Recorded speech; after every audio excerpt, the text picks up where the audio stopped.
Yes. What's going on, guys? Welcome back to United View. Hope everyone is doing very well. Having a good Sunday. It's the best way to end the week. It's the full view. Yes, we've got a jam-packed show. We've got a jam-packed panel. It's transfer season. We're on our way to pre-season and maybe some transfer jitters, maybe some positivity, maybe some negativity. We're going to talk about it all this evening. So be sure to smash a like on the like button. Be sure to subscribe. Big up to the panel. Big up to DJ. DJ hasn't been in a while. Look at that. New setup. Microphone. Hey, listen, I had to try. Yeah, exactly. I missed the old wired Apple headphones, though. I'm not going to lie. You know what I mean? Classic DJ. Exactly. 45 minutes, zip out, back in. Exactly. Yeah. Proper. Big up to Braz. Big up to Kelly. Big up to Statman Cam. Or is it Coach Cam? You know, it's Coach Cam now. Rebrand. Yeah, we had the rebrand. Yeah. Rebrand Cam 2025. Yes, let's talk. Let's talk about should Manchester United, the head coach, Ruben Amorim, be banishing some players to try and move them on quicker. Of course, we're seeing now that we've got Mbeumo nearly, maybe, through the door, maybe wait until July. Cunha, that's done, tick. But if we want to get other players, we want to get a striker, maybe even a goalkeeper, we might have to sell some players. We know which players Man United are looking to sell, but it's never easy as that is there. This week, we've seen reports about Marcus Rashford. Still maybe waiting out for Barcelona, whether or not that's going to happen. Nico Williams looked like he's going there. You've seen Garnacho wants to stay in the Premier League. Ruben Amorim's told him to pray to find a new club. Anthony willing to take a wage cut, but are people willing to pay the transfer fee for him? And he wants to go to Real Betis. And then Jadon Sancho looks like no one wants to pay his wages, but some clubs are willing to pay the transfer fee for him. So it's kind of always difficult. It's difficult. So the question is, should United force the issue? Should Ruben Amorim force the issue by not bringing them, let's say, on the pre-season tour of the United States? DJ, I'll start with you.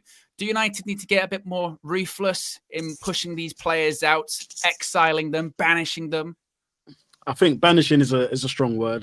I think it just depends on the player that we're in question. But definitely from the players that you mentioned, though, and they got to go. They have to go. And by any means necessary, I think, last season was such a terrible season. Terrible season. And I think the room for sentiment's gone now. Players that are surplus to requirements, they've got to go. Any way means necessary. Let's take the emotion out of it. Sounds like Ruben's trying to take the emotion out of it. Just go. We need better.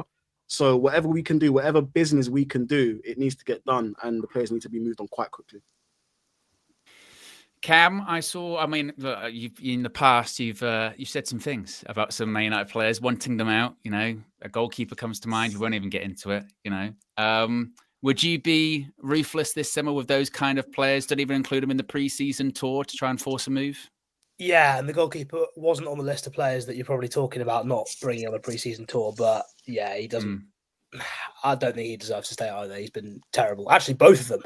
Bayindir is just as bad, if not worse, somehow. I don't know how it's possible, but yeah. The main one for me is Sancho. I think when he comes back in the summer, he should be told that he's got to report for training at 6 o'clock in the morning every single day. Every single time he's late, for each minute late, he gets fined a week's wages. That way, he won't be earning anything. We'll save ourselves so much money on that, and he's got so much incentive to leave. Because at this point, he's happy just picking up whatever stupid wage we've given him, and it's robbing us. He's robbing us at this moment in time, and it's an absolute disgrace. Rashford obviously wants to be anywhere but United at this point, and the general level of delusion is crazy. I don't know what's going on at Carrington. I don't know what's in the air, what they've got coming out the air conditioning systems there, but there's just delusion all around from every single one of them. So yeah, it's time to be ruthless. Time to start thinking of creative solutions to push people out the door, because obviously the traditional methods don't seem to be working. So we need something more. The one thing I will say, respect for Anthony, because he's happy to take a wage cut, happy to go out and play. Yeah. He's desperate to leave. He knows it didn't work at United and he wants to go out and do something else. The other two, Rashford and Sancho, just happy there, picking up their paychecks, and clearly the people they've got around them don't seem to be speaking any sense to them, which is a real shame. Brad, you've been outspoken in the past as well about players. You drive them to the airport themselves. Is that what you'd be doing in this situation? Banish them to the airport? Do you think any of them are going to go on the pre-season tour of the States? No, I don't think they will go on the tour, and I'm glad they're not going to go on the tour. I don't think they should go on the tour. I'm glad Rashford's doing all this talking. It just shows his true colours, and his fanboys can shut up as well. So I'm glad. How do you really feel? I'm glad he talked. I'm glad he spoke. I call him the Wythenshawe I show speed, but I might have to call him the Wythenshawe Bonnie Blue because he's twerking his batty trying to get to any club.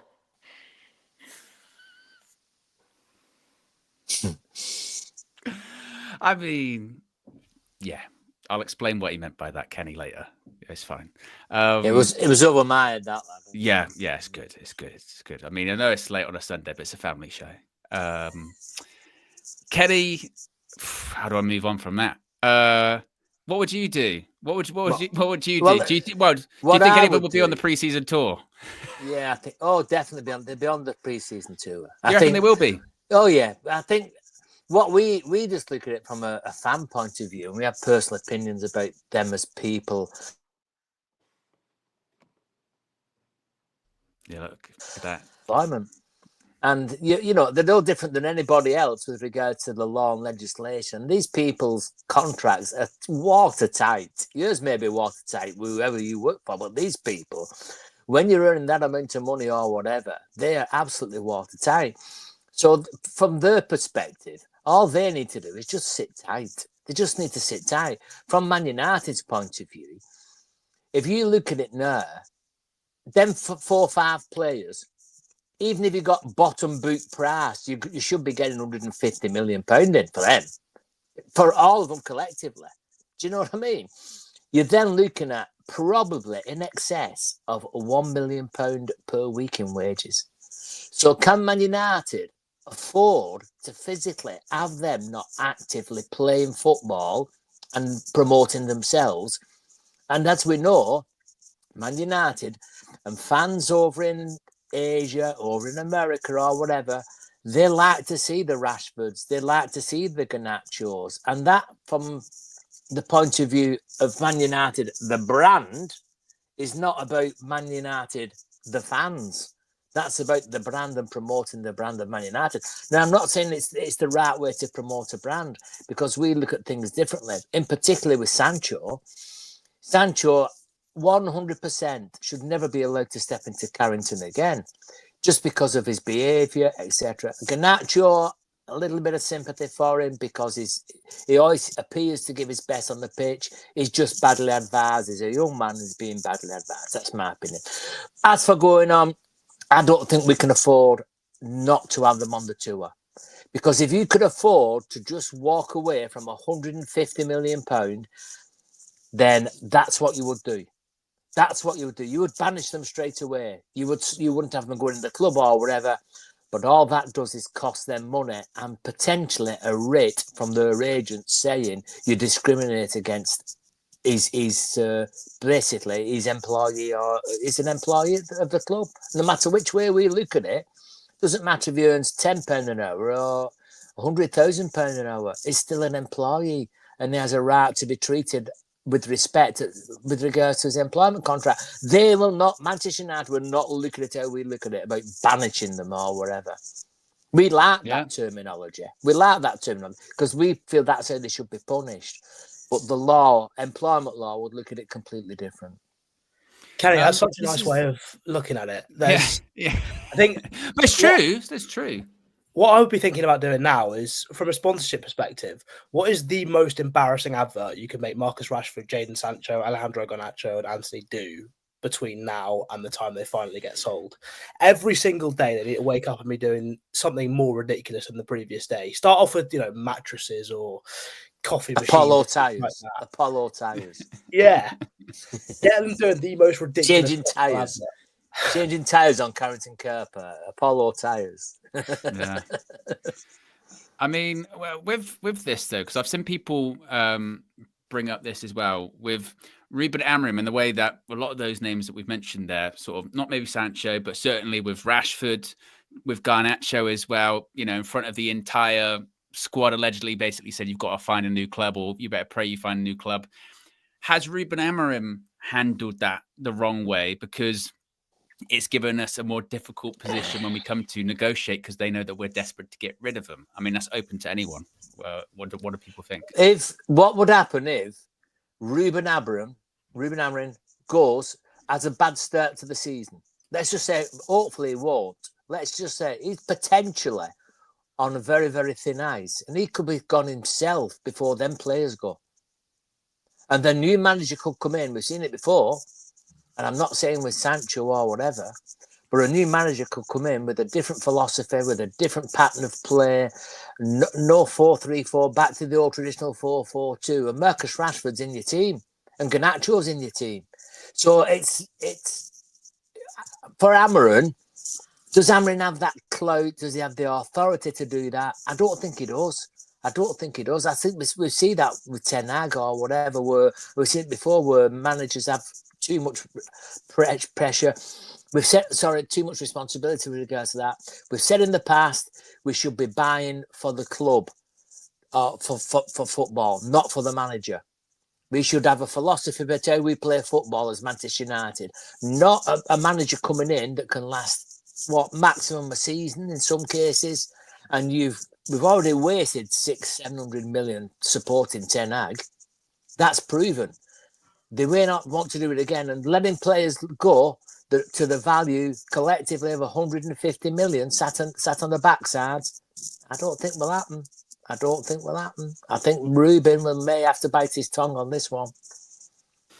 Big up, firms. We're talking about should players be banished? Will they be on the preseason tour? Names such as Sancho, Rashford, Anthony, Garnacho. Do you think any of them are going to make it on the tour? How would you handle their situation?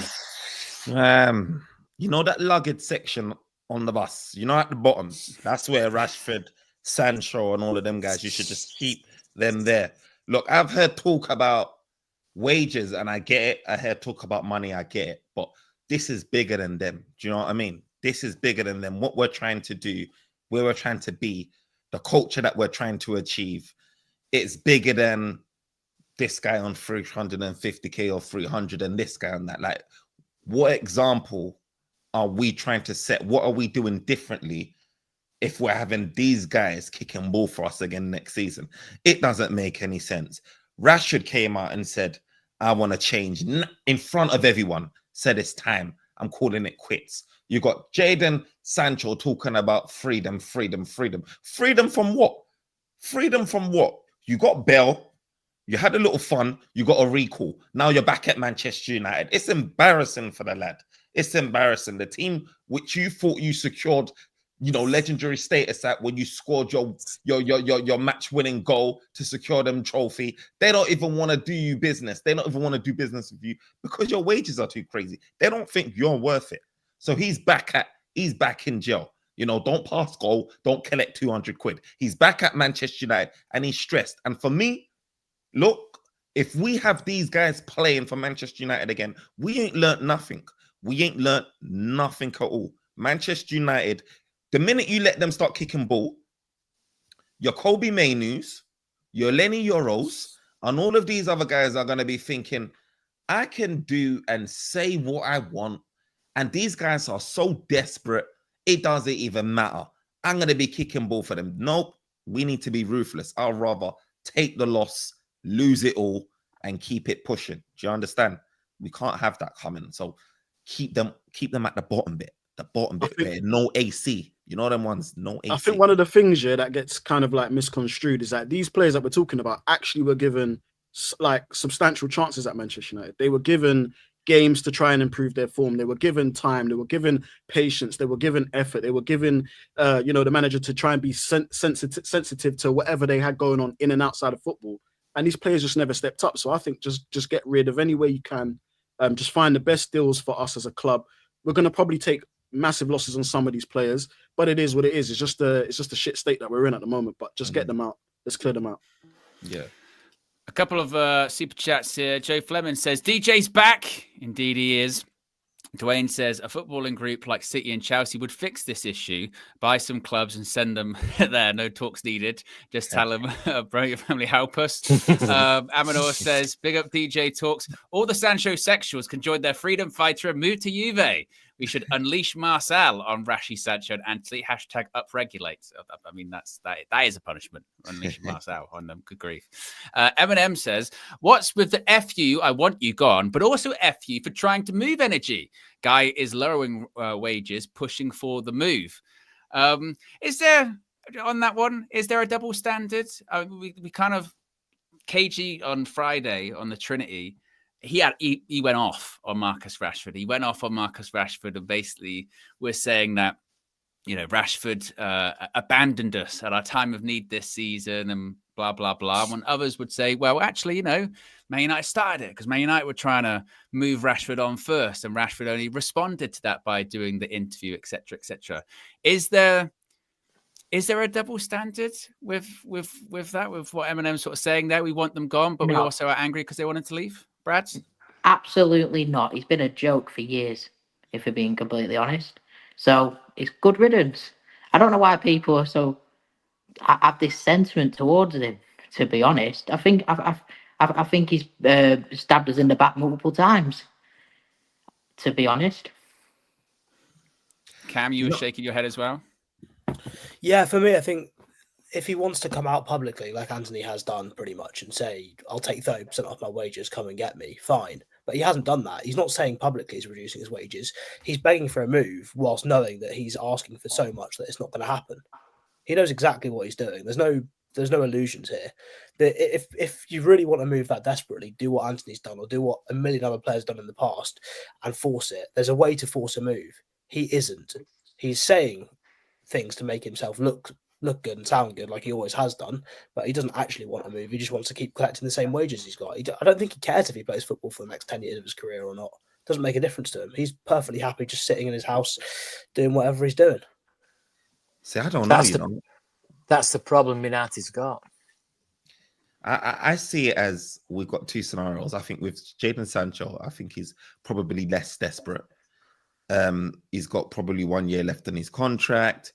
He's gonna run that down if you don't get a move or get the money that he feels is ideal, and then get similar to what he's not too less to what he's getting somewhere else anyway, because he's left on a free. And then on the other hand, you've got Rashford, who I just can't see him wasting his. He's got, what is it, till 2028? He's got Something a contract like with that. And it's a World Cup year as well, isn't it? As well, and he's Yeah. just getting back in the squad. I still think he'll go to Villa. I do. I think there's something will happen with the goalkeeper at Villa or Watkins. If you look at the PSR stuff and the FFP and all that, if you look at Villa, Villa's in a real state financially. Real state. They're having to sell players. They can't buy. They're right at the bottom of the table when it comes to available to spend. I think their outgoings on players is something like 80% of their income. So they're in a real they're in a real bad situation. We thought we was in a bad situation. We've just nearly spent 100 million quid, and that's in this financial year. That's not in July. That's this financial year. So I do think if Rashford's going anywhere, he's going back to Villa, but we've got somebody coming this way. We're going to have somebody coming this way from Villa. Emmy Martinez was the one that was killing. Well, this is. Would you rather have Rashford sat at home getting 250 grand or the Villa goalkeeper? I'd have the Villa goalkeeper. Maybe. I mean, Cam was shaking his head because the reason I laugh is because I said something on Twitter this week. I was like, basically Martinez for 40 million, I'm not having it, or sort of thing. And Cam was basically like, I'm not even having him for 5 quid. Cam is convinced it's another. It's basically Onana, but from Argentina, effectively. Yeah, exactly. No, he's not that. He's not. He's not that bad. He makes just as many howlers as Onana. Did you not see what happened in the last game of the season? But that's 40 yards out, and there's not a player on a football field doesn't make howlers, lad. It's just that it's highlighted more when it's a goalkeeper. I think Martinez is it's a proven Premier League good goalkeeper.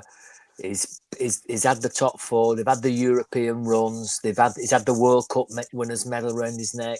It's a good goalkeeper. Yeah, he makes errors, but they all do. The one thing I like about him is personality-wise, he won't be fast overawed. No, absolutely. But I think if you're going for someone in that camp, I'd rather get Pickford. I think he's a better goalkeeper. Than it's got to be Martinez. Should have got presence as well. You shouldn't have got rid of Henderson. Yeah, I agree with that. Henderson 4 years ago every debate on every fan channel every week was De Gea or Henderson. Every fan channel, there, and we was getting votes and this and that. And all of a sudden, everybody turned on the lad. Everybody turned on him. Let's go back. To be fair, he was never going to stay. Forward. To be fair. No, well, it wouldn't. Yeah, but don't forget, we got rid of De Gea. We got rid of De Gea. And the debate was never about was he good enough. It was about was he good enough to be number one ahead of De Gea, because he thought he was. Interview, didn't he? Yeah, but that was at the time when we didn't want him. We didn't want the lad. If we'd have thought, let's go back in. Hindsight's a wonderful thing. Hindsight is a wonderful thing. If you look now and go back to that situation, you would not have got rid of Henderson, because you'd have saved 60 million no way. on what you call it, on not buying DJ might remember. He was never going to stay though. His attitude was, I need to be first team, and he would never have survived this long. He would have always pushed for that move. I don't blame him either. I think he left. It's 2 years since we pushed De Gea out. Do you know what I mean? It's coming up to 2 years we pushed De Gea out. Since you did that and you pushed the hair out the club. Well, as we're saying now, it should have happened sooner. We could have got Henderson and then we would have been sorted. I told you guys when Kenny brought up the debates about Henderson and De Gea, he literally went. But it wasn't it? Every fan channel, every week. Votes for this, votes for that. I remember the Cam was a big Henderson advocate. He was a big Henderson advocate at the time. But now you're a Jordan Pickford advocate. I'm not sure I can get on that one. No, I'm not saying I would sign him. That's kind of mad.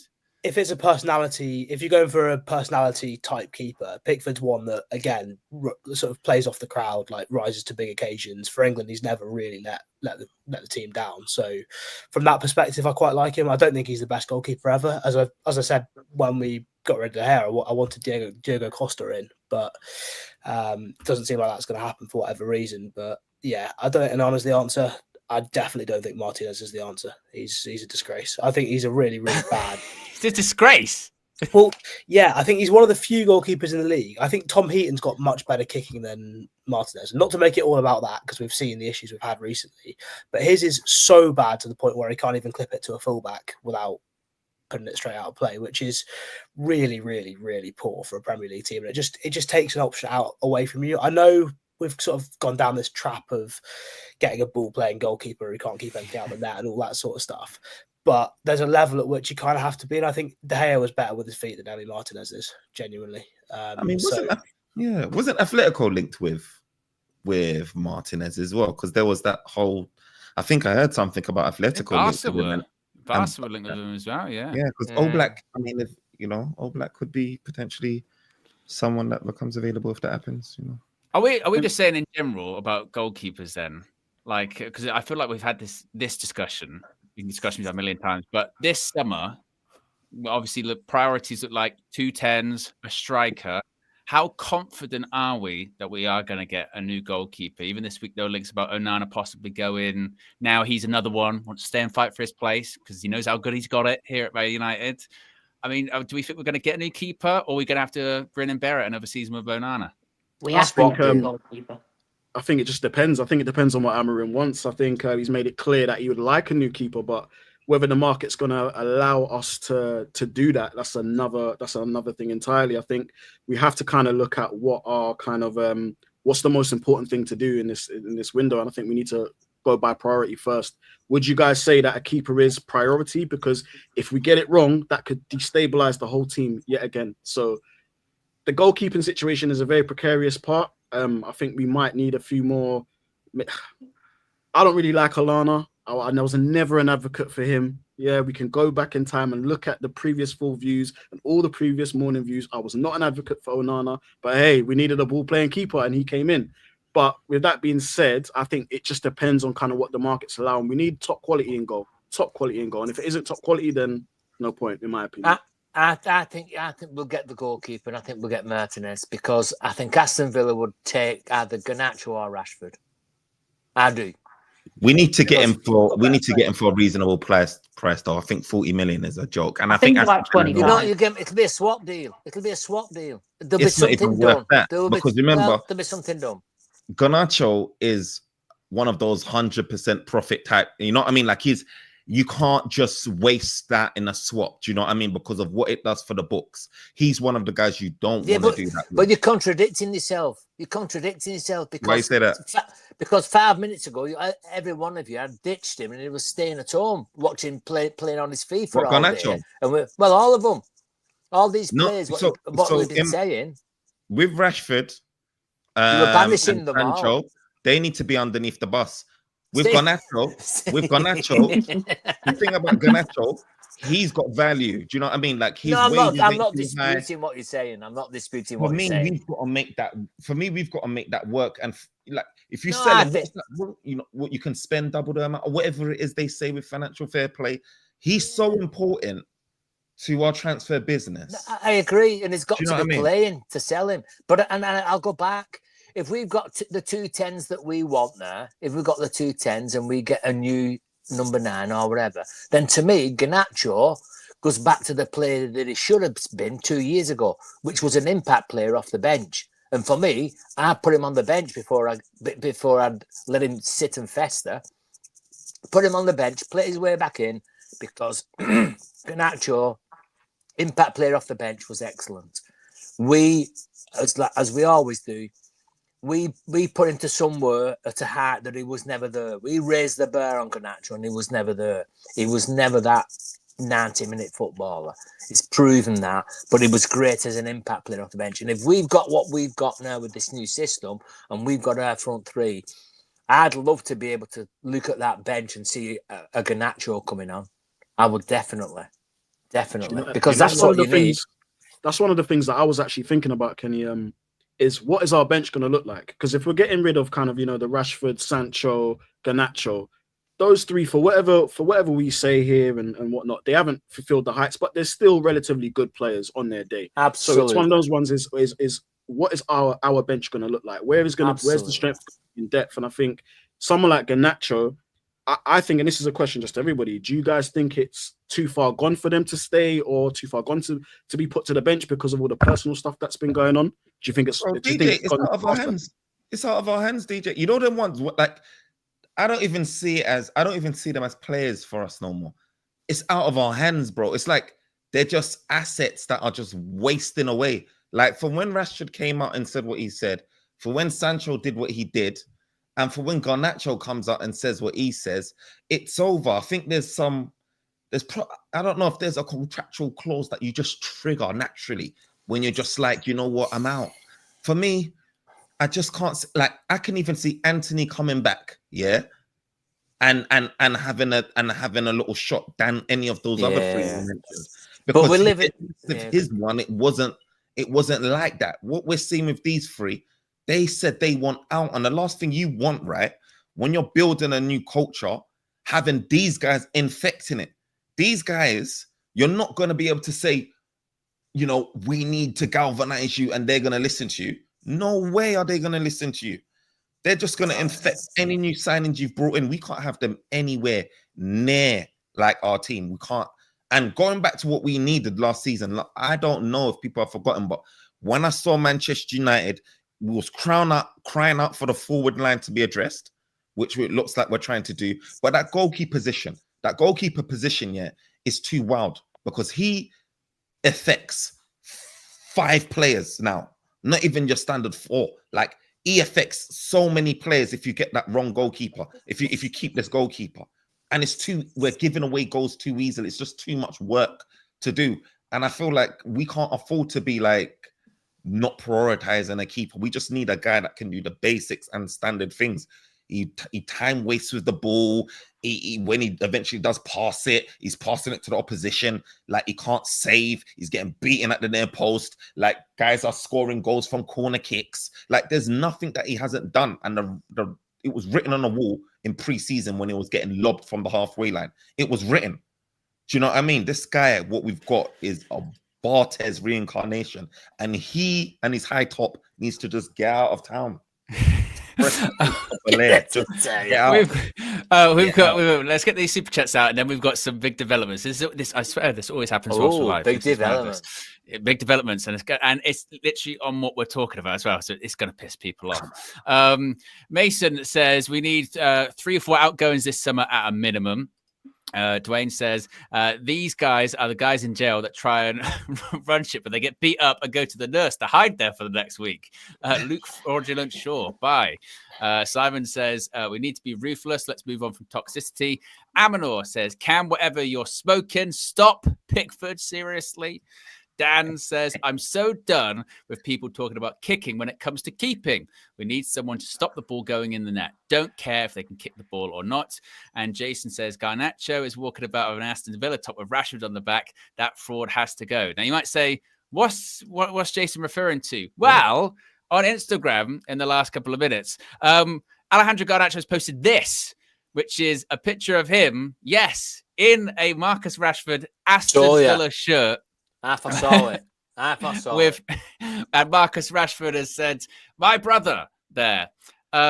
Is that two players, like we're trying to say, trying to force the issue, trying to make sure, well, you're not going to exile me, I'm going to exile myself. Is that what we're seeing right there? Trying to change the narrative, not even change it, but trying to get a hold of it, get ahead of it.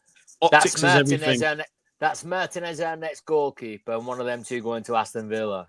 And the fans would love it, wouldn't they? The Villa fans would love it.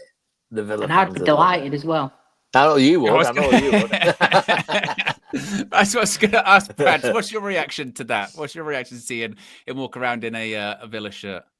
I'm not shocked. I've called it for the last 2 years. I think he's way ahead of his station. He's got too big of an ego, and I don't rate him as a footballer anyway. So it's same as the Rashford thing for me. I'm not fussed.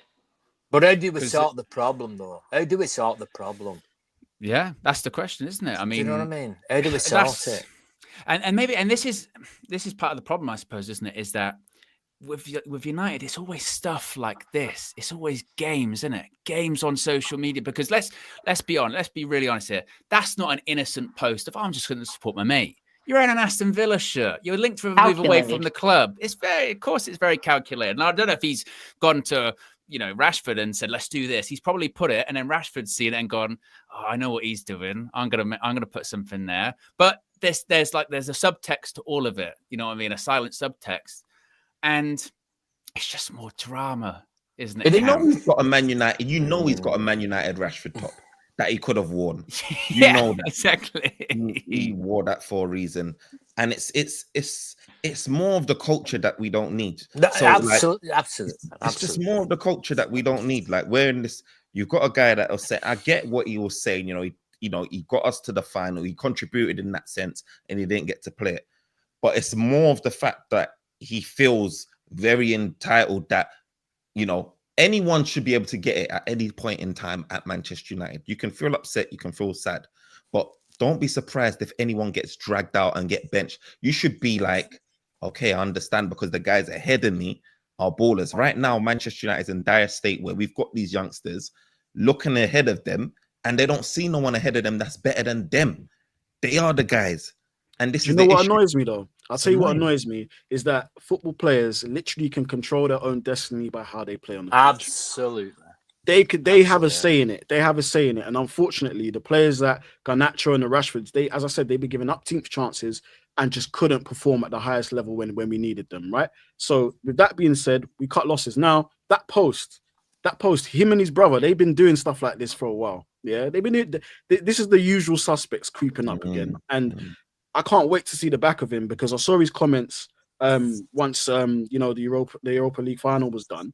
And I'm telling you now, if I saw Garnacho, hey, mate, I'm telling you, it'd be great to be one of them. So I'm just honestly saying, good riddance, man. Take the toxicity and get out. We don't need that anymore. We don't. Need Where did he learn that from, DJ? Where did he learn it from? You know what? I think this culture, this era of young player, for me, I think they're too soft for me anyway. Because the reality is, if a manager says, listen, you need to, if a manager says, listen, you're playing shit, you need to be better.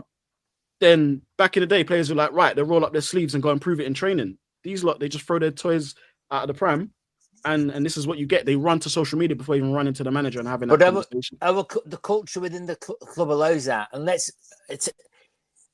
a short leap back in time. I can name them. Yap Stam does an article. Roy Keane said something in a press conference. Who else? There's loads of them. David Beckham said something on about the Sparks. All you can go on and on. Man Even United. Ronaldo did an interview with Piers Morgan. Exactly. Well, they did. But the point I'm making is, you go back in time, them players I've just mentioned were allowed one mistake. They all made it and left Man United. They were kicked out. Yeah. They were great players. These are not bench players. These are some of them are legends of the club. Yeah. Some of them, Van Nistelrooy. Ruud van Nistelrooy, absolute legend of our football club, was kicked out because he said and did the wrong thing at the wrong time.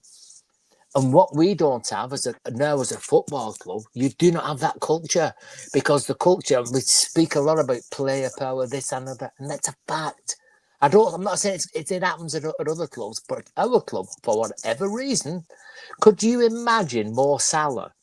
Or let's say Mo Salah's been in dispute about his contract. This Trent Alexander-Arnold, even he would not have done that.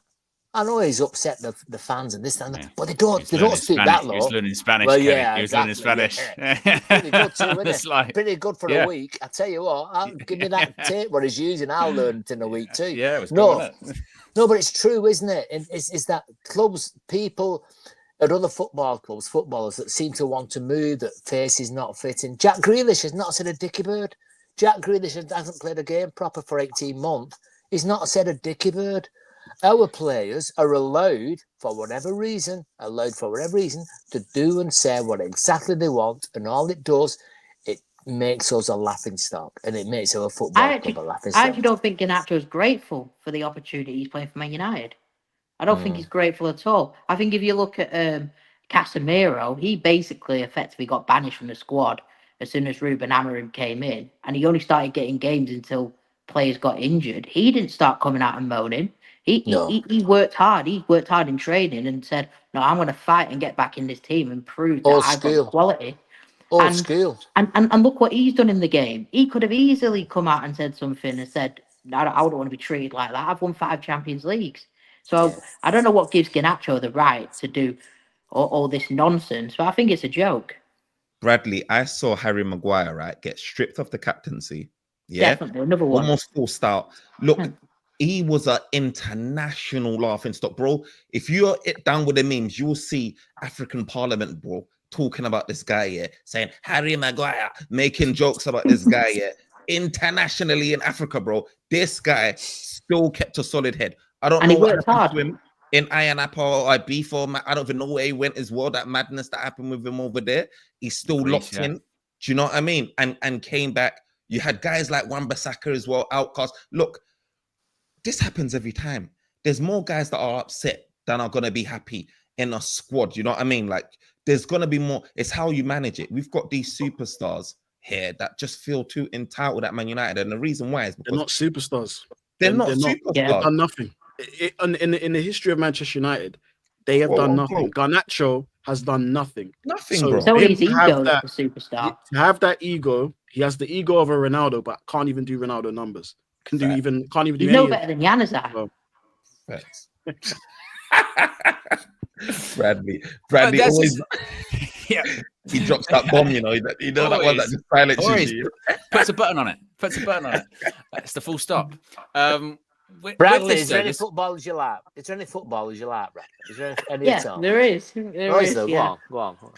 Well, I like Cunha. I like Lenny. Yeah, go on. Yeah. I like Aiden Evan. Yeah. Go on. If you get Emi Martinez, I like him. I like Casemiro. I like the good players. I like good players, and I like players that have respect. I don't like these players that are professionals. Yeah, 100%. And he's not been professional, especially his recent actions. Anyway. Why is he forcing the issue now? Do you think is that also part of what that is too? We're talking about, should Amorim banish these players? Is this just a case of, well, I'm just going to make sure that I don't even come back. I'm going to make sure that maybe things have gone a little bit quiet when it comes to these transfers for him, or he's like, I don't, because this week with Rashford, the discussion has been, well, I don't know when they're meant to report back for training, but his expectation is that he is going to report back for training and just kind of go from there. Those kind of posts from Garnacho say to me that I don't even want to come back. Like, I don't, and I suppose this is when you get into, has Ruben handled this the right way? Because let's say those reports are true, which they were coming from quite credible sources, that in front of the entire squad, Ruben Amorim says to Alejandro Garnacho, you better pray you find a new club next over the summer. Why would he want to come back? So it goes back to, we don't like the culture, but has this also been handled the best way too? Open for anyone. But I think it's a reaction to his actions, and I think to be honest, I think people like Pep Guardiola and Sir Alex Ferguson, of course, he's not got the accolades to like those managers, but I think that's the way how they would have handled it, and I think other managers would have handled it as well. Yeah, I think he's entitled to handle it the way he wants to handle it. And bearing in mind, there's probably a lot of stuff that we're not privy to. There's probably been a lot more that's been going on that just hasn't made the headlines. So, and again, if you kind of look at other managers that have been at the club, as I said, the usual suspects, the names do creep up again, little things here and there, lateness of training, social media posts, bad attitude, big egos. That is something that we've seen over the last few years with a set group of players. I believe that when these players leave, that is the loss of that set group. I'd like to think it is. Absolutely, lad. Yeah, and it's just one of those things where, as a manager, you should be able to tell a player, you're shit at the moment, I'm going to give you your chances, and if you don't perform, then you're out. That is just football's a very short life cycle. So listen, that's the name of the game then. As a fan base, and I'll only go back 4 or 5 years. We were happy when Ralph Rangnick come and turned around and said, we need open heart surgery. That's what he said. 100%. And we all knew he was correct, right? So what happens is the people that we know are the troublemakers. There was the Lingers, the Pogbas, the Rashfords. We've known that for a long time. Over a period of time, we've slowly but surely tried to weed them out and bring a different mentality in, create that new culture. And Amorim, Ten Hag was similar. Ten Hag was very stern and this, that, and the other. Fell out with players and benched them and this, that, and the other. And now you've got Amorim doing the same and the support from the club. The problem is, and it's a massive problem, they're worth 150 million between them and you're paying them £1 million a week between them. That's the problem. How do you reconcile that? If,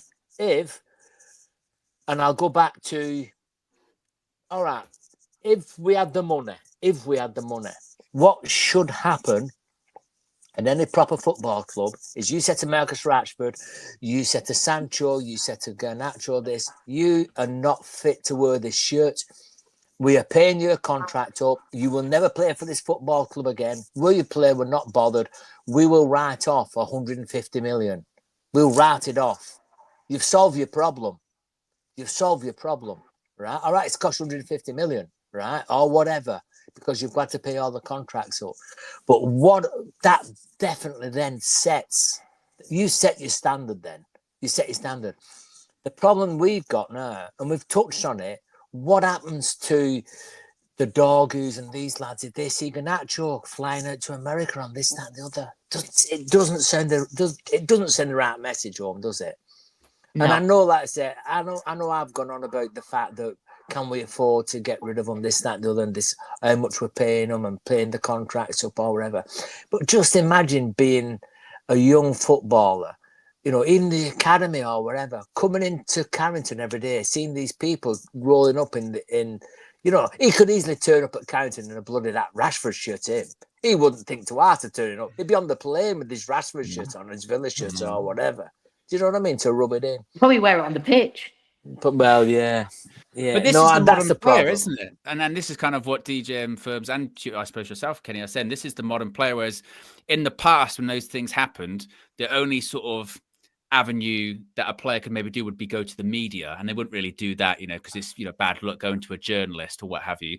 But now, because of the advent of social media, they can go and talk to potentially tens or hundreds of millions of people immediately, and the club basically can't do anything about it, I suppose. And even so, if there's like a social media clause in their contract, what do? Get fined a week's wages. They're multi-millionaires. They don't give a shit. Yeah. And wherever they're going to go, they're going to get a massive signing on fee. So they don't really care as well. Is this just how it is also then? Do we have to kind of resign ourselves that this is how the modern players, the younger players, do act. They'll just Does it happen? Does it social happen at media. other teams? Are there any other teams? I don't see this happening. I never see anything about Arsenal players. I don't see anything about Man City players coming out mourning. Liverpool players, the odd little bit. I just thought it's just us. You see stuff It's like what just us. Garnacho did, yeah? That's the type of stuff, yeah, that should be in contracts, in things you just can't do, as long as you're contracted under like your parent club, which is Man United. How does that even make sense? You're sporting another club's kit. Like, I don't know what it is in terms of sponsorships or image rights or whatever it is that, you know, I don't know what type of rules that or lines that blurs. Do you know what I mean? Like, if you're representing a brand, you know what I mean? You now go into the opposite rivals and sporting their brand's top in the name of supporting Rashford. There should Alex in Ferguson, I agree. Alex Ferguson would not allow Manchester United players to swap the shirts on the pitch. He would not allow that to happen. No, he wouldn't. Because he said you were disrespecting that shirt. You were giving it away. So he would not allow that to happen. Do you know? Nah, they're coming out and they're shaking hands with each other before the kick off and laughing and hugging and kissing. Unbelievable. Unbelievable. Do you know what, though? I think by Garnacho doing that, in some ways, it could mess up a sale or a potential move. And this is the reason why. A lot of managers buy into the personality of the player, not just the talent. So for them to see how it's turned out at Manchester United, and this is what a player does, you know, still actually, you know, contracting to the parent club, that's got to be red flags. And some managers might not even want to even accept that type of player into their squad, because now you can see what this person is capable of. Because it's a personality thing, isn't it? He's talented. We all know he's talented. He's electrifying. He's the best probably 20-minute electrifying player you can find coming off the bench. Yeah, but as a person, when you see him going through this stuff and how he's acting, do you really want that sort of person to add to your group of players? I think not. I don't think so. But I think football is about today and it's not about tomorrow. So I think these managers, they're all on contract. There's not many managers do longer than 6 months in the Premier League or whatever, if you're very, very lucky. So for me, a Garnacho is not seen as a troublemaker. I think he's saving your job. He's coming on and he's creating goals and saving goals. So I think that section of his personality and his skill level probably just about outweighs what he's like off the pitch, because that whoever buys him, whether it's Unai Emery or whoever, all Unai Emery can see is his job. And what he's doing off the pitch, he ain't bothered. Get on that pitch and score me a goal or get me 2 assists every other game and I'll play you. We had the same with Cantona. We should never have touched Cantona. We should never have touched him. But he was such an iconic, great footballer or whatever. We took that chance. And it paid off. And there's lots of players that have had bad outside the game issues. Lots of them.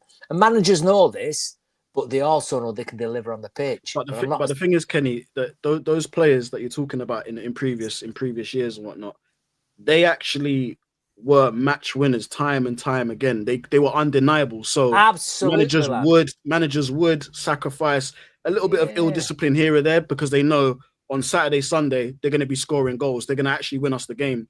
I just think for players like Garnacho, he's done nothing to be acting I'm like not that. saying it's not. Yeah. Well, right. When do we have the first international break in summer? Is it October? I bet there's a Premier League manager gone. Mid-September, something like that. Mid-September. I wouldn't be surprised if there's a Premier League manager gone before the end of that first window. That's how short term the managers are thinking. They're thinking to save their jobs or whatever. And if it's a choice of getting a Garnacho from Man United or somebody from Tranmere or whatever, or something from the Championship, they're having Garnacho and they'll take that risk and they think they can manage his personality. That's just how football. And also, they're looking at other players that have left United recently as well, because you look at, for instance, like a McTominay, not that he was a bad egg at all, but he was a player that was, slate. He's not good enough. He just won Serie A. He's got player of the season in Serie A. So I think now the narrative maybe outside of United has changed on some of our players, that when they see these players having issues like a Sancho or like a Rashford, like a Garnacho, they go, that's just Man United. That's just a Man United thing. But would Garnacho cause the same problems at Villa? Because if he's going to be disrespectful at Manchester United, does he see himself ego-wise as like a Real Madrid or a Barcelona player? So when he goes to an Aston Villa and he gets dropped, is he going to be throwing his toys out the pram like he's done at Man United? I think that's another factor they might look Give at. him 12 to 18 months. It's going to be the same issue. Same issue. 12 to It'll 18 follow him. months. It'll follow him all his career. It'll follow him all his career. It's just who's prepared to take a punt at what price. Who's prepared One to thing take I a like punt that at what price. Ineos said. One thing I like that they said is that they want players that actually want to play for Man United, not certain competitions, and that's the route we have to go down to become a successful club again. And that's why I like the Mateus Cunha signing, because that interview was fantastic. It was like one of us doing an interview playing for Man United. So would you take Gyökeres? Would you take Gyökeres then? Not really. He's not my number one anyway. No, but he's already expressed an interest, hasn't he, in Arsenal? Is that that's really who he wants to play? Yeah, No, if it's Gyökeres him or not for me. Ekatike, I'm picking Ekatike. Gyökeres not for me. I wouldn't pick Ekatike. You pick Ekatike No, I over don't want Gyökeres? to. No, Because he was playing for Man United. Nah. No, Ekatike. I actually, no. you know what? I actually really like Ekatike. I think as a No, footballer, he's amazing. But I think he would be great if you already had an established number 9. I think timing is everything in football, and I think the timing for a player like that isn't now. You do need the proven. I'll try go all out for Osimhen. I think if you can get Osimhen, you get Mbumo. We've got Cunha. We've literally added so much goals to that front line, and you add Bruno in there as well. That is a lot of goals in that front line and assists. So just go all out and get Osimhen. The wages would be too much, I think, though. Yeah, that's the issue. If there's one player that needs the big wages, it's him, because he's proven. He's world class. He's a world class striker. That's where you can have your higher wages. That's where maybe you do kind of, bend the rules a little bit, because that is someone that's proven it. Do you know what I mean? Absolutely. Not potential. I don't believe sometimes Osimhen spending massive on potential all the time. Osimhen is a Glazer signing. If it was down to the Glazers, Osimhen will be in, because I think we'll get them shirts would fly out. Them shirts would fly out. My thing is with Gyökeres, right? Yes, he said he prefers Arsenal. I respect it, but it's like, it doesn't mean that most players that we sign didn't have a preference. It's just that this guy came out publicly and said, yeah, I prefer Arsenal. Look, if we bought Osimhen, will equally go to Chelsea, equally go to City, equally go to Arsenal, equally go to anywhere if they can afford to pay his wages, really. But it's just whoever comes up first. Like for me, Gyökeres hasn't said, I don't want to play for Man United. It just has a preference. Like if he's choosing between the two, he's going to choose one over the other. But it doesn't mean that he won't play for us and play like with his chest. So for me, I'll still take like he hasn't disrespected us in any way. I'm sensitive, I know, bro. I hear it, bro. He can't play for the club now. That's just me. You've already said you're choosing our rival. You're choosing rivals over us publicly. It's not behind the scenes. And it means he's an idiot as well. Who picks Arsenal first United? We play Arsenal first game of the season. What if he's in the team and he scores that first game of the season for us? Is it all forgotten? Listen. It is. Yeah. It's going to be all forgotten. In football. Oh, yeah, of course. It'll be forgotten. If he scores 30 goals, to forget. Then, yeah. No Men in Black thing, I'm willing to forget. But, and that's me being honest. I'm a flip-flop. I'll be honest. But for me, at this point in time, it's a no for me. You've just embarrassed us. You just come out and said, oh, I'd rather play for Arsenal. All right, go over there then, mate. And Arsenal's not a better career choice than Man United. I'll never have that.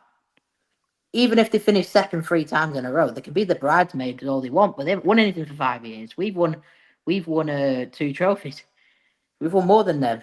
So I don't know why that would be a better career choice. Who would you? A couple of super chats here.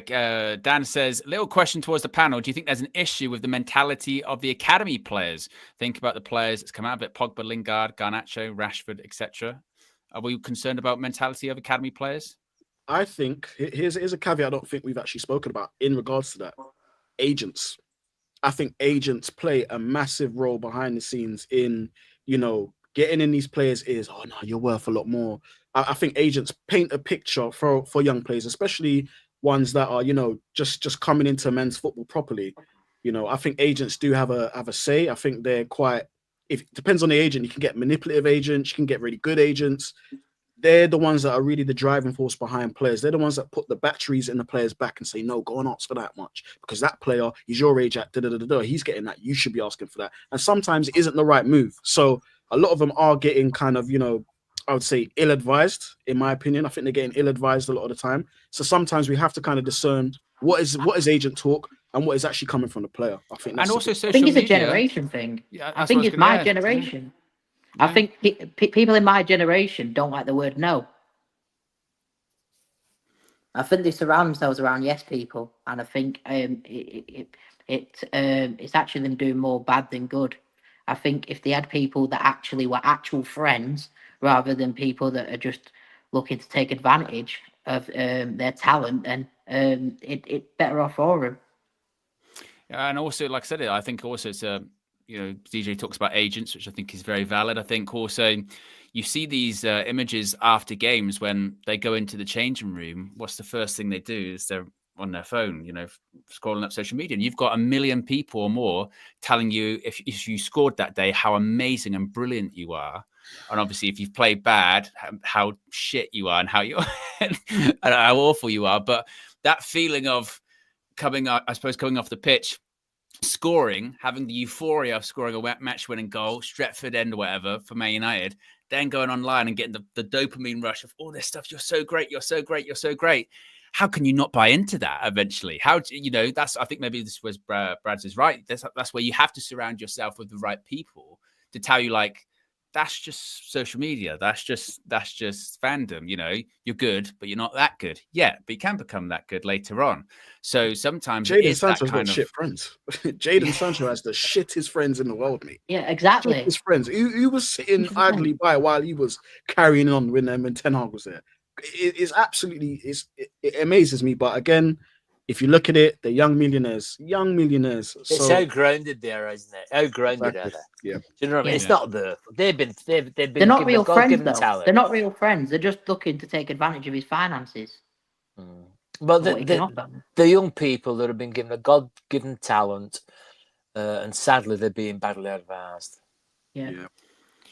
Jason says Bruno has to up his numbers next season, especially in the Prem. Only 2 open play goals isn't good enough, or isn't enough. Just very quickly before we do wrap things up, obviously the window's only been open like a week or so, reopened a week or so. How are we all feeling about the transfer window so far? Still plenty of time to go, but are we nervous? Are we feeling good? Players still got to go out. Players still got to come in. How are we feeling? Cam, I'll start with you. Yeah, I think it's tough to say. I think start of July we'll have a good idea. If on the 1st of July they get the Mbeumo deal done, then pretty confident they know what they're doing. But if that drags out sort of mid-July, then it's almost time for the tour and we haven't got any more signings done and haven't got players gone, then things are getting a bit worrying. But for now, I think there's nothing we can really do besides just sit back and hope they get it right. Kenny, how are you feeling about it? I'm feeling pretty confident. I still think we're going to get 5. I still think we'll see 3 or 4 go. Garnacho's already just trying his Aston Villa shirt on, so he knows it fits. So he's happy with that, and that's probably why he's wearing it, because he knows that nothing can happen till the 1st of July. So don't be surprised if Garnacho's gone on the 1st of July in that next transfer window. So that's probably why he's done it. But no, I'm confident we're going to get at least 5 or 6. Firms? I think I got a bit of a lag here, but yeah, it will pick up soon. I think for me, I think we'll probably get about 4 or 5 signings. I do feel like we'll really struggle to get rid of the big wage players. I think until when we see the back of them, we ain't gonna have we ain't gonna see the best of what we can be in the transfer market until we shifted them. So that's a big burden, a big weight on our shoulders. So any one of them that moves is like a big plus. It's like double what we bring in. It really is. But I do hope, and I do feel like we're going to do some business. I do feel like 1 or 2 of them will move on and we'll be able to reinvest that in the squad. So we'll get our keeper, we'll get a forward of some sort. And we might even get a loan. Somewhere. I know a lot of people ain't talking about loans. And we've heard about Louise as well. So I feel like there could be some opportunistic ones. I also heard about, I don't know if, who's the one that used to play for Fulham? Paulinia. I also heard about an opportunity for that. So I feel like, do you know what I mean? Look out for the loans as well. That could be changing for us. Like it could be a big game changer for us. So yeah, I'm optimistic. Sorry. Brad's, how are you feeling about it? Very I'm feeling calm. relaxed. Yeah, I'm feeling calm and relaxed relaxed. about it. I think we'll get our signings in. Obviously, let's see what what the team's going to be against Arsenal. Obviously, if we've not got many signings in, then we can be a bit worried then. But I think we've got a while to go, and I think we'll get 5 or 6 players in. So I'm feeling relaxed. Relaxed, Brad. DJ, finally, how are you feeling about it? Yeah, well, I'm actually optimistic. This last season was absolutely shocking, so I think we just can't afford to have a bad start in the Premier League. And I think, work's got to be done. We've got to be really aggressive. We spoke a lot about the outgoings. Let's get rid of them. Striker is kind of the big one. Who's it going to be? There's loads of names. There's Vlahovic. There's a few names sort of like being bandied around. I think we need to get that right. But my biggest thing is the midfield. I think the midfield is something that needs, once the striker's in, once you get the striker, the midfield is going to need a lot of work towards the later transfer window. But I think we'll bring in probably five. I think we'll get rid of 3 or 4, bring in 5. Hopefully we can bring in 2 midfielders as well. That's what my eyes on. So yeah, optimistic, Owen. Definitely think We need to get a result against Arsenal, though. That's crucial, because I think if we, because of the first 5 games, I think if we don't win that Arsenal game, then it puts so much pressure on that Burnley and Fulham game, because we got City and Chelsea straight after. So I think it's very important that we get a result, even if it's a draw. It gives us a good performance. I think it gives us confidence going into Fulham and Burnley. I think it's the right time to play them. I think it's the right time to play them, me. Definitely. I agree. Catch them early. Yeah, exactly. So there you go, guys. That's the full view for you this week. How many likes do we end up at? We didn't really push them through the show. We're on our way to 500 likes. If you haven't already, click the like button. Let's see if we can get to 500 on the way out. Be sure to subscribe. As always, we get closer and closer to 200k. It's going to be a big summer for Manchester United here at UV. Of course, we've got tour. We'll be at all the games in Sweden, in the USA, at Old Trafford. So if you haven't already, be sure to subscribe. Click the notification bell. You'll be notified when we've got any breaking news as well. I'll be back tomorrow morning, 9 a.m. for the transfer view.